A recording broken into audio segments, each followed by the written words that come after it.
comes in the same aggregation and says, I want to pick poultry. Another one comes and says, I want to pick tea, I want to pick avocado. And through that, because of mitigation, through the use of the cooperative or the aggregation, then it mitigates risks, and therefore pricing comes down. There's assurance that the produce will end up to the market. The price is agreed up front, and therefore deduction from source, just like it would happen in a salaried job for a person. When it comes to agriculture value chain, the same happens. So we are pushing the attraction of the private financial institution and telling them, hey, here there is a market, a big market that we have overlooked for a very long time. We are telling other players, listen, these risks are mitigated, and because they are mitigated, then you can review your pricing model, and that way, then more people will access financial services, and we think that's the beginning. Yeah. Okay, CT has 65 questions, but let's take a break, and then we can come back and delve into this a little bit more and look at maybe if one of those things that you're talking about in terms of solutions are subsidies, which we've seen then make their way back in yesterday. It's 7:30 on the nose. It's Kenya's biggest conversation, and we're having a conversation with Moses Banda this morning, who is the Transformation Secretariat's financial advisor, and we're looking at, okay, so what are the options and what is government going to do when it comes to financial services and how it can be made easier for folks in the country. Do you have 800 shillings? Can you see 26th August on your calendar? We're all going to Nakuru for the Nakuru edition of this year's Choma na Ngoma. It'll be the 4th edition, and it's happening out of Nairobi for the first time. It was established in 2018. Choma na Ngoma is Standard Group's premier music concert under the Radio Maisha brand. It brings together music and food lovers for a night of fun and entertainment. Choma na Ngoma is all about food. It's all about music. It's all about partying. Last edition, we saw major African artists such as Pato Ranking, Yemi Alade, as well as major local artists such as Nyashinsky, Calligraph, Sanaipe Tande, and others. This year, they're making their reintroduction to the Choma na Ngoma stage. It's Calligraph, Otile Brown, Viri, Bensol, Nadia Mukami, Savuru, and Furthermore. Saru and Furthermore. Tickets are available on www.ticketsasa.com. You stand a chance to win a pair of tickets by sending the word Choma to 24338.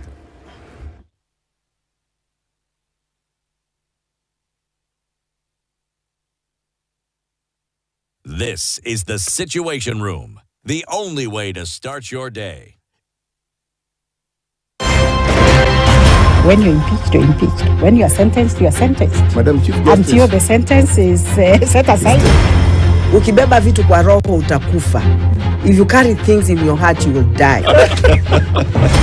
The reason for which you went to school and then gathered experience, that reason must be paid for. All right. Oh, okay. This level. Shape up or ship out. Levels don't change. No. Since I'm not shipping up. You're my business partner here. Shipping out. Are we talking about the sheep in the bathtub? Or the sheep man. Emmanuel Talabu used to tell us a story of they were in school and then been told to write composition about a sheep. His classmate raises a hand. Teacher, are you talking about a sheep or a sheep goat?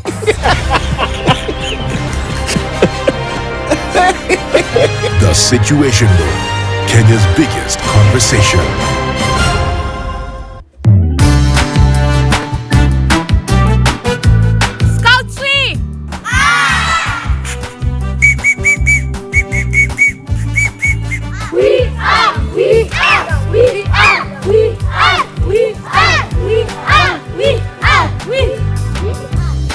Drop.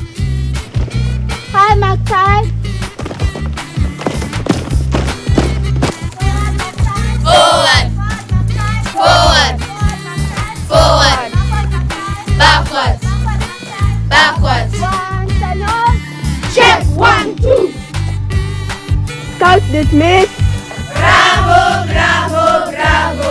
Ah, bravo. at the Roland camp with the Scouts movement as they prepare for the Club Kiboko Festival, where they will be teaching us basic survival tactics and first aid skills. Have you bought your ticket yet? The third edition of the Club Kiboko Festival will be taking place on the 19th of August at the Ulinzi Sports Complex, Langata. You can buy your tickets on ticketshasa.com, 500 for children and 300 for adults each. Chunga tickets isikuishie. Dismiss. Bravo, bravo, bravo. Ah, bravo.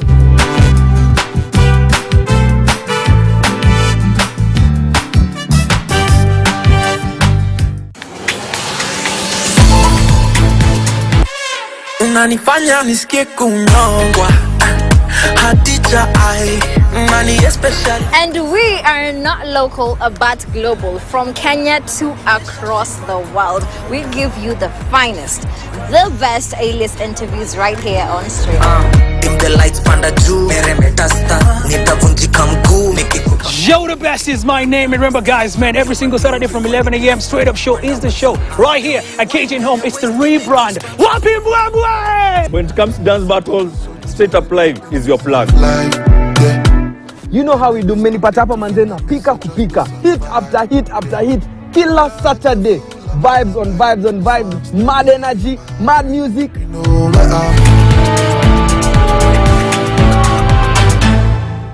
Presidential Economic Transformation Secretariat, CT question 1 of 65. Interesting. I've listened to what you're saying. Makes perfect sense. And one can even see evidence of the very things that you're saying the government is doing. But to what end? When you look at all these plans, at what point will you know that your plans are successful? What will you see? What will you see among the Juakali associations, people who are in that so-called informal sector? What will you see among so-called young people who are starting up all these businesses? What do you expect to see? Now, in terms of, one, how will the businesses present themselves? That's one. Two, if you look at the larger picture, since you say that the vast majority of our people who are in business belong to this sector, how much more money do you see or do you envision will revolve in this sector? And how will that then play or relate directly to the larger picture of the economy of Kenya and to the collection that the government can realize from these businesses? What I see as the end game in terms of demystifying financial access is the excluded, which is the majority, having options of accessing unlimited. And I'm using the word unlimited because what has been there for the last so many years is its finance has always been unlimited. I mean, you are not sure even if you apply for a facility, you will get it by the time you want it. The turnaround is just a big issue. We want to look at a situation where when we look at the M-Pesa outlets, the way there are many in this country, we have similar like outlets where people can just access funds when they want to do something. Just because of one, the order and the policy framework and the civic education on financial matters. I'm using civic education as opposed to financial literacy because when you talk about civic education, people think it's about human rights issues, it's about liberty and whatever. But I think we also need a lot of civic education for people to understand that the money matters, right from the school curriculum all the way to adulthood, so that we learn how to be producers of money as opposed just to consumers. We can invest, and therefore I'm saying that money should be accessible. It should be affordable, because we still believe that the cost of delivering financial services in this country is still high. And therefore, the challenge is to the players in this industry to continue being more efficient, because by being efficient, then they're able to pass affordable to the beneficiaries. And that's why you find we ask ourselves, how do you underwrite a business like a person who roasts maize on the roadside? How do you appraise that particular business? Because these guys in this industry, formally, you are trained formally to appraise or underwrite businesses using financial records, balance sheets, issues to do with cash flow. But when you look at a guy who roasts maize on the roadside, who needs 2,000 shillings to buy 2 bags of maize, 1 sack of charcoal, and just sit out there, and then this person is not able to access 2,000 shillings in that economy because it's damn expensive. Right. They have lived in that life by borrowing from the money lenders. You borrow 2,000 shillings at 10% per day, which is 200 shillings. If you stay with that money of that lender for 1 year, then you'll be paying back almost 73,000 shillings for a loan that you took for 2,000 shillings. And that's how they have lived in that space for so long. The same happens to guys who I'm sure you've seen City and these guys who sell hawkers who sell sugarcane. They run along you on the road. Right. The same. They require 1,000 shillings. If you look at guys who roast maize on the roadside, there are over 50,000 of them in the country. You can imagine 2,000 shillings. 2,000 shillings multiplied by 50,000 people. How much is that? Almost 100 and something million. If you say those guys will borrow half a year, which is 26 weeks, this is another almost like 3-point-something billion. But the question is, this the majority, and there are many like those, is that they have been exploited for so long that when you come in and say, okay, instead of being charged 200 shillings per day, there's an option here that charges you less than a cent, per day, less than a cent. And we're saying, that's what we want to see people accessing that money that way, affordably. They're not handouts, yes, but affordably. Then the question is, how do you get that guy out of the roasting maize to something else?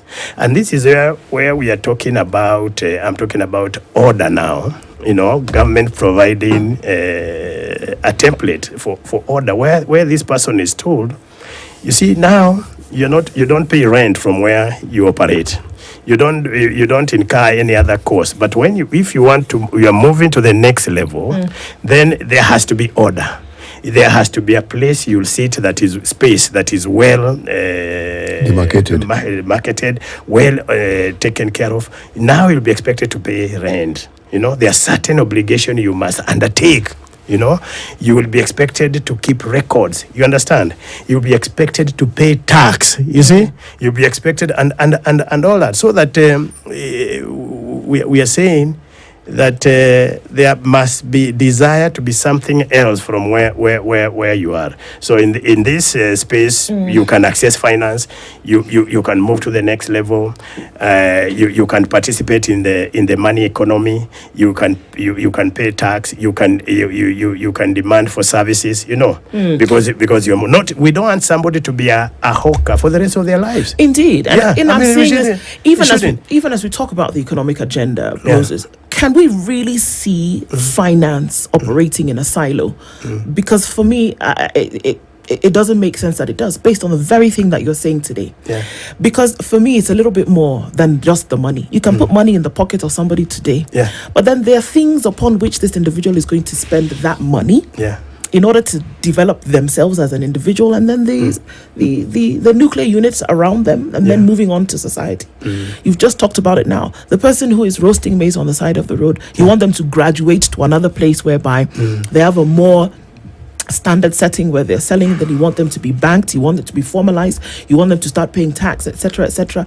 But we also want them to be part of a greater ecosystem where other things are happening, where they take this money that they spend and they can apply it to a health system that works, that they can send their children to within an education system that functions properly, that their taxes, they can see that the roads upon which they have to ply every day to come and roast this maize is actually working and working properly. True. So for me, I don't see that finance can exist on its own when we're talking about an economic agenda that essentially is going to develop the country. How do we see these things actually before our eyes happening? I don't know that an individual who accesses the Hustler Fund today, for example, in the 6 months that it has been in existence properly, can say this is the marked difference that I have seen overall if these other things are not working together. Agreed. And I think that is the problem. If we don't see that these things are working in concert with other things, then we come back and we say, what is government doing? Agreed. And rightfully so. And if you look at the recovery, the economic recovery model of the 5 pillars that I talked about, you realize that finance is just an enabler. Because we want to be food secure through agriculture, and we are saying, okay, these value chains that have been mapped in the entire counties, every county we know what is the flagship value chain. We know that once these individuals are aggregated into a cooperative, then we are saying the agricultural part of it should access finance because it's well structured, it's well organized, and there are markets. And that's where in agriculture you create the largest jobs. We are saying finance can kick in there. But when finance kicks in, many other things should happen in that aggregation of where you have so many people there. You have farmers, you have business people, you have all of them aggregated in one place. And we are saying through generation of their income, through that structure, and they're assured of constant flow of cash from their value chains and the businesses that they operate at the ward level, then they are able to access good health care in terms of they can pay NHIF because they are receiving their uninterrupted income through their value chains throughout the year. They are able to save. The circle within the aggregation can be able to borrow from various financial players because there's a structure of some sort. I see it like a supermarket. If you walk into a supermarket, you walk in and you find shelves of different goods and products. That is detergent, that is water, that is beverages, that's fruits. All of them, all these products belong to one entity. That's the supermarket. They don't compete as such. But when it's season for going back to school, you walk on the side of the school and you get people have parked. The next time, so we are saying that whatever is put in that aggregation that we are calling a supermarket is products, from the farmers at the grassroots. Because the farmer who runs operates a cow and therefore generates money from dairy is the same farmer who operates coffee, is the same farmer who operates an M-Pesa out there and a boda. So we're saying it's the same person. So they need to be put together in this supermarket and be able to benefit from all the value chains that they operate and other businesses. And then there will be what we call economies of scale to run down financial costs, and these people can be able to access. And therefore, through that, they can access good education, as you're talking about, good healthcare that you're talking about, a good mortgage they can access and pay because they have all these value chains. So it's a journey. And I in the beginning I said it has to be disruptive.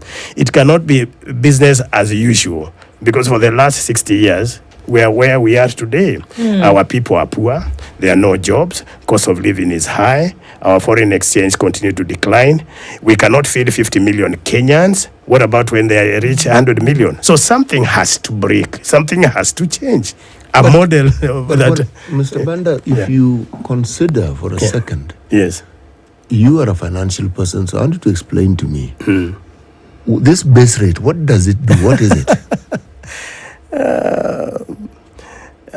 I know from the banking background, the base rate is like what you say that for you to break even, this is what you can't sell below. It's like a business where you buy sugar from wherever you are buying, and you are saying this sugar, this is the cost I've bought, I've incurred, and for me to be able not to make losses, I have to return what I have incurred. Okay. But then there's what you call the margin. Now, what do they call the risk margin?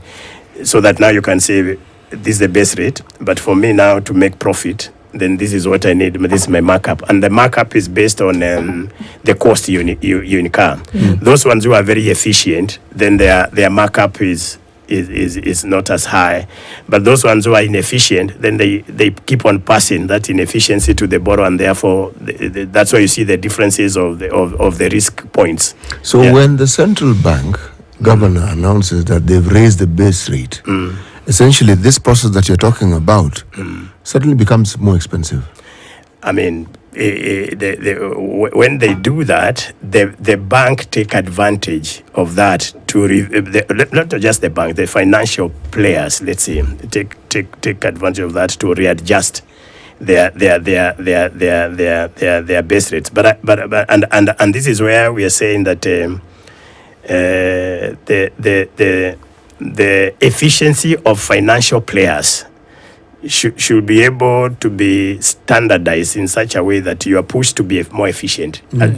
So that the end beneficiaries does not continue suffering the high cost, because you can't be inefficient so that you pass the cost to me. And that's what I was saying.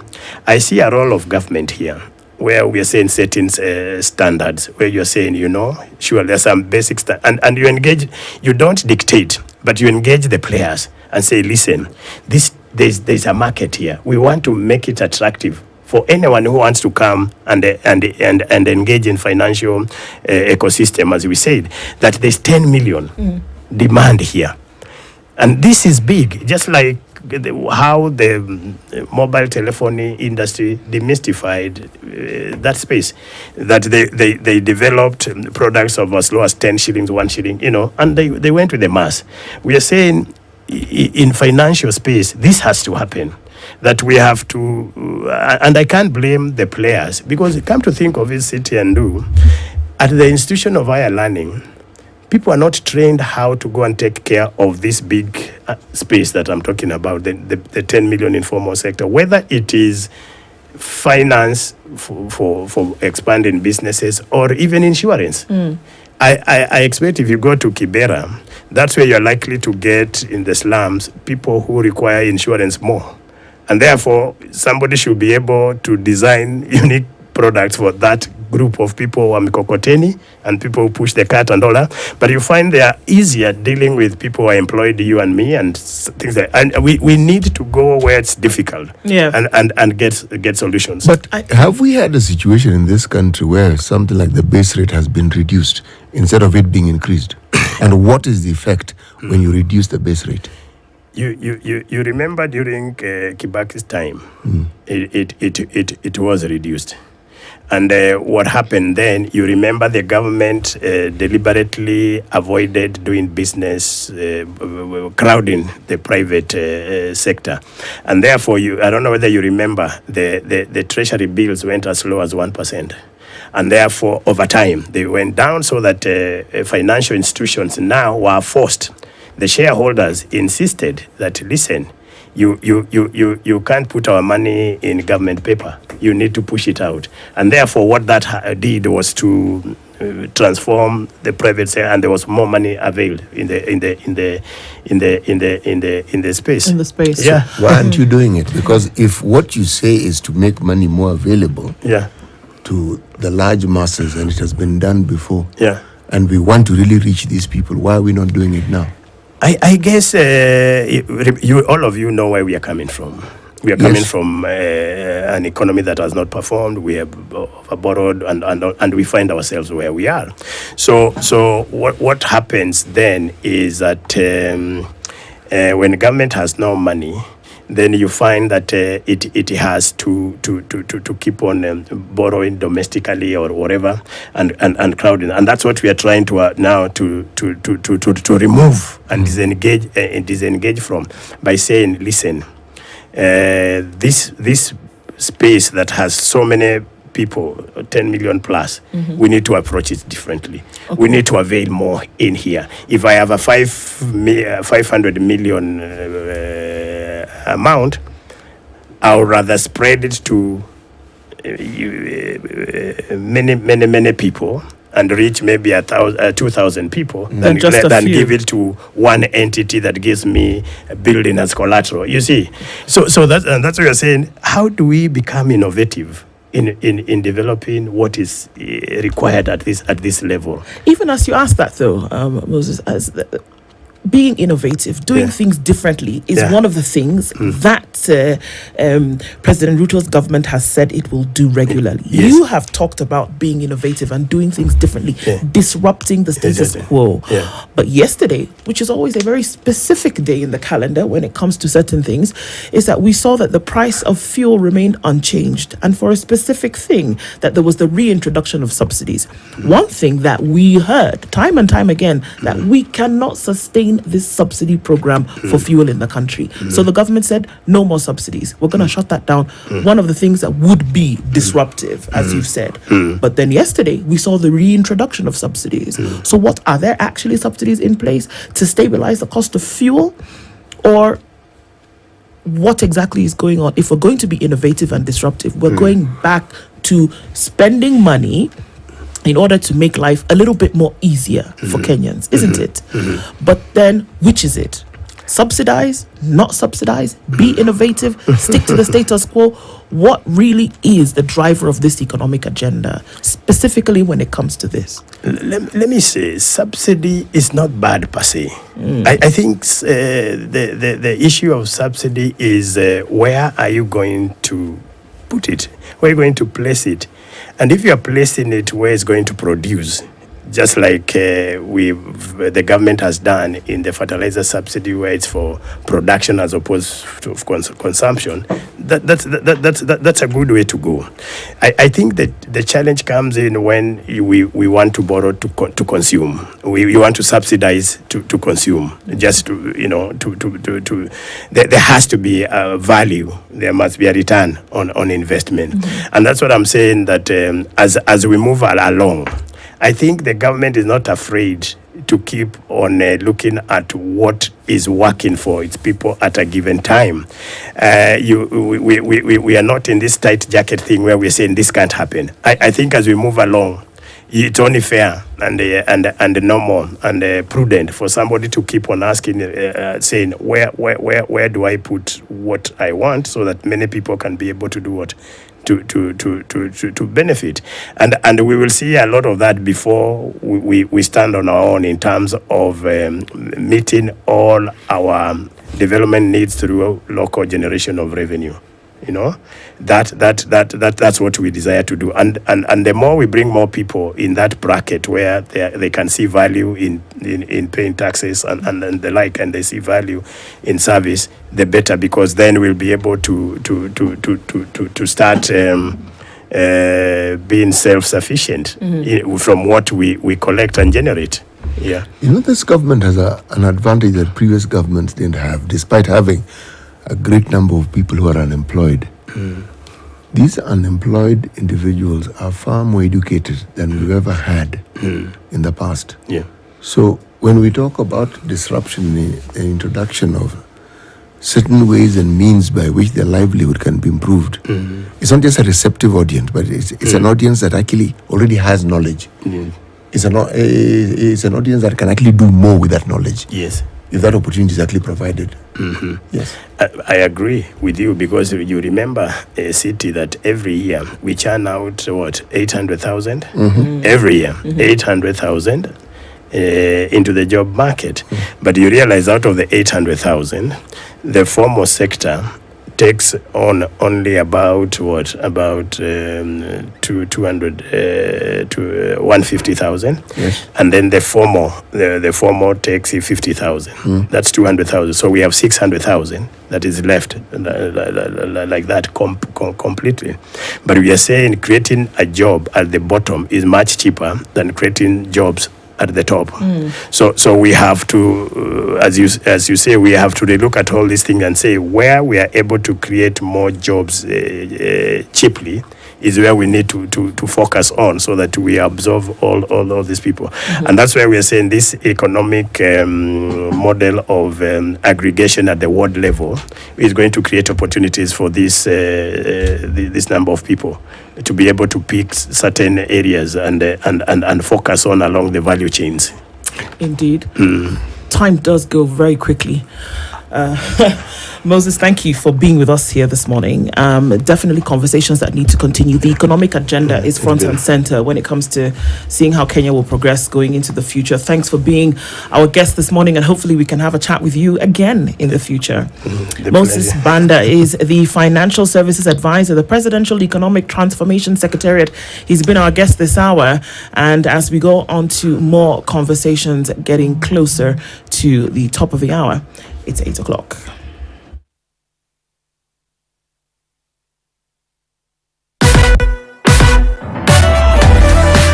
Star Times